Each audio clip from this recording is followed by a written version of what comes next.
ಸರ್ದಾರ್ ವಲ್ಲಭಾಯ್ ಪಟೇಲ್ ಅವರೇ ಬ್ಯಾನ್ ಮಾಡಿದ್ರು ಅಂತ ಹೇಳಿದಾಗ ಜನರಿಗೆ ಏನ್ ಅನ್ಸುತ್ತೆ ಅಂದ್ರೆ, ಸರ್ದಾರ್ ವಲ್ಲಭಾಯ್ ಪಟೇಲ್ ನಿಜವಾಗ್ಲೂ ರಾಷ್ಟ್ರಭಕ್ತಿ ಇರಂತ ಮನುಷ್ಯ, ಅವರೇ ಬ್ಯಾನ್ ಮಾಡಿದ್ದಾರೆ ಅಂದ್ರೆ RSS ಏನೋ ತಪ್ಪು ಮಾಡಿರ್ಬೋದಪ್ಪ ಅನ್ನೋ ಒಂದು ಡೌಟ್ ಬರುತ್ತಲ್ಲ. ಅದಕ್ಕೆ ಏನ್ ಹೇಳ್ತೀರಿ? ನಂಗೂ ಆಕ್ಚುಲಿ ಅದ್ರ ಬಗ್ಗೆ ಸರಿಯಾದ ಮಾಹಿತಿ. ಸರ್, ನೀವು ಬ್ಯಾನ್ ಮಾಡಿದ್ದು ಸರ್ದಾರ್ ವಲ್ಲಭಾಯ್ ಪಟೇಲ್ ತೆಗ್ದಿದ್ಯಾರು ಸರ್? ಅಲ್ಲ, ಏನಕ್ಕೆ ಬ್ಯಾನ್ ಮಾಡಿ? ಅಲ್ಲ, ತೆಗ್ದಿದ್ಯಾರು ಗೊತ್ತಿಲ್ಲ ನಂಗೆ ಇದ್ರ ಮಾಹಿತಿ ಕರೆಕ್ಟ್.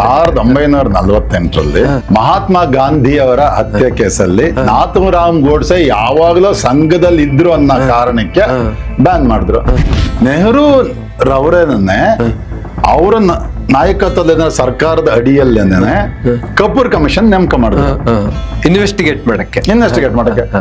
ನಾಥೂರಾಮ್ ಗೋಡ್ಸೆಗೂ ಸಂಘಕ್ಕೂ ಗಾಂಧಿ ಕೊಲೆ ಆದ ಸಂದರ್ಭಕ್ಕೆ ಯಾವುದು ಸಂಬಂಧ ಇರಲಿಲ್ಲ. ಅಂದ್ರೆ ಮುಂಚೆ ಸಂಘದಲ್ಲಿದ್ರು, ಈಗ ಸಕ್ರಿಯವಾಗಿಲ್ಲ. ಸಂಘಕ್ಕೂ ಮಹಾತ್ಮ ಗಾಂಧೀಜಿಯವರ ಕೊಲೆಗೆ ಸಂಬಂಧ ಇಲ್ಲ ಅಂತ ಹೇಳಿ ಕಪೂರ್ ಕಮಿಷನ್ ಒಂದು ರಿಪೋರ್ಟ್ ಅನ್ನ ವರದಿಯನ್ನ ಕೊಡ್ತು. ಅದನ್ನ ಎತ್ತಿ ಹಿಡಿತು ಸರ್ವೋಚ್ಚ ನ್ಯಾಯಾಲಯ, ಭಾರತದ ಸುಪ್ರೀಂ ಕೋರ್ಟ್. ಇಷ್ಟು ಆದ್ಮೇಲೆ ಅನಿವಾರ್ಯವಾಗಿ ಅವ್ರ ಸಂಘದ ಮೇಲೆ ಇರ್ತಕ್ಕಂಥ ನಿಷೇಧವನ್ನ ತೆಗಿಬೇಕಾಯ್ತು. ನಮ್ಮ ಪ್ರಿಯಾಂಕಾ ಖರ್ಗೆ ಅವ್ರು ಹೇಳ್ತಾರಲ್ಲ, ಹೋಗಿ ಕಾಡಿಗೆ ಬೇಡ್ಕೊಡ್ರಂತ. ಯಾರು ಸಮಯ ನೀನು ಹುಟ್ಟಿದ್ರ ಅವಾಗ ಕಾಡಿ ಬೇಡ್ಕೊಂಡು ನೋಡಿದಕ್ಕೆ. ಅಂದ್ರೆ ಇವತ್ತು ಇದೇ ಸುಳ್ಳು. ಇವತ್ತು